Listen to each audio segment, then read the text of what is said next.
पति झर आइल मदिरी तो आइल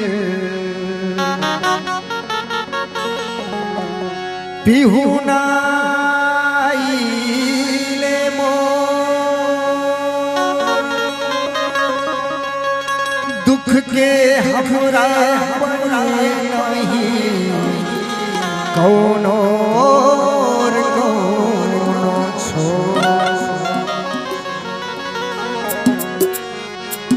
कि जोग के मारल भोग के चारल जोग के मारल भोग के चारल बानिए चित चो अरे गोरी चुनरिया मैली होता कि ढरी ढरी लो देखा जाए कभी नहीं दर्शाया है इस वचन में एह पार हमरो पड़ैया ओह पार सैया बारे राम बीचवा में देवरा कसैया पकड़ ले कलैया राम। कवि का कहना है कि हमारा जो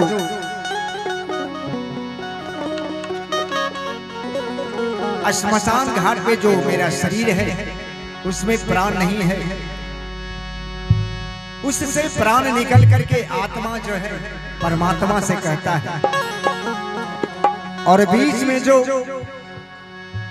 भवसागर नदी है वही बैतरणी नदी पार करने का होता है। जो धर्म से जुड़े हुए व्यक्ति हैं उसे खुद प्रभु जो है अपने शरण में बुला लेते हैं, लेकिन जो अधर्मी है वही भवसागर नदी से पार करना उसके लिए बहुत मुश्किल की बात हो जाती है।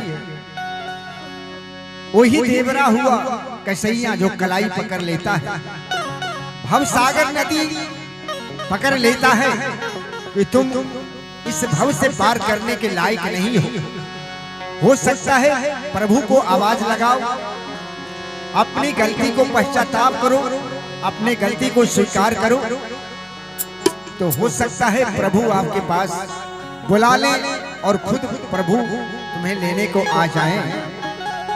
वही आत्मा पुकारता है परमात्मा से कैसे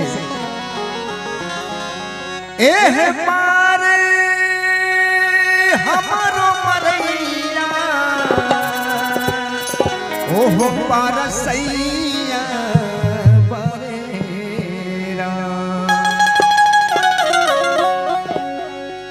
हो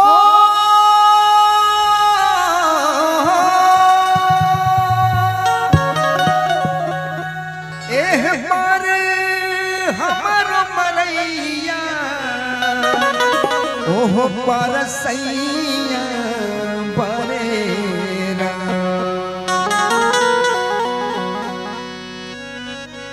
बीचवा में देवारा कसैया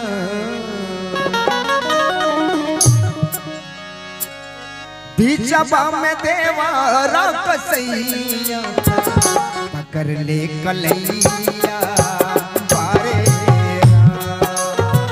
बीचवा में देवारा कसैया पकड़ ले कलैया बारे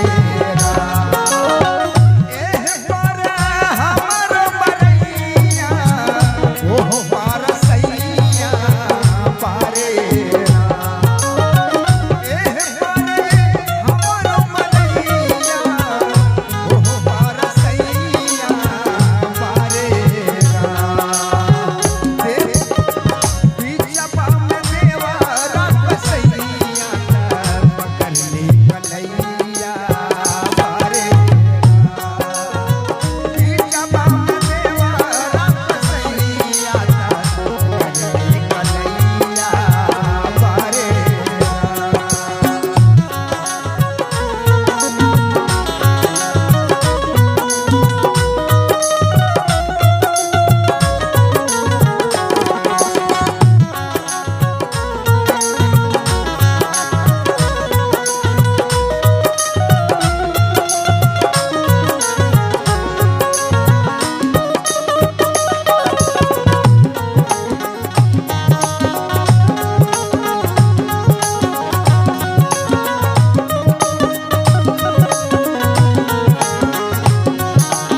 जो है भवसागर नदी में फंस जाता है।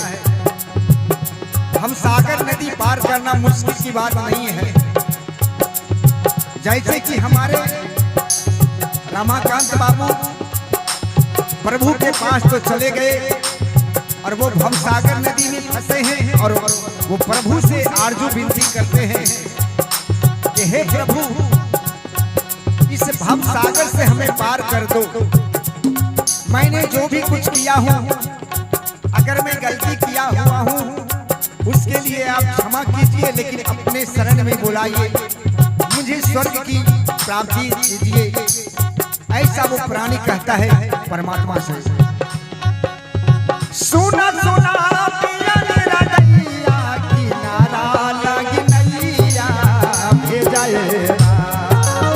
सुना सुना हो,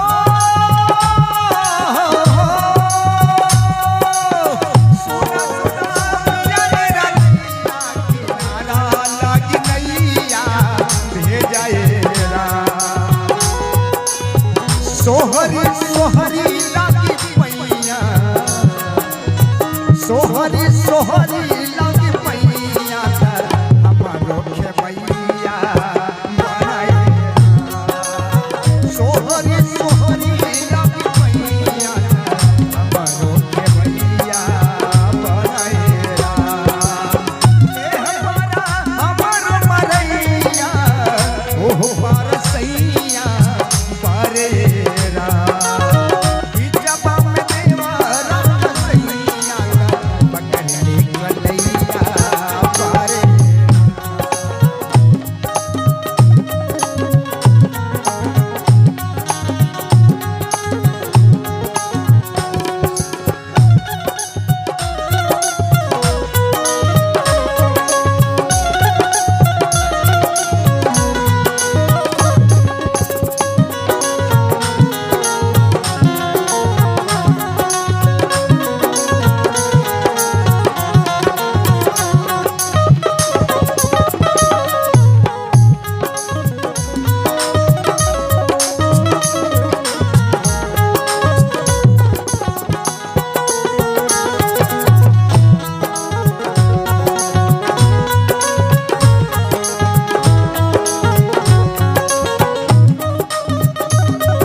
कवि का क्या कहना है, कहीं हम कवने कमैया कि बिगड़ल समैया मोरा ये राम।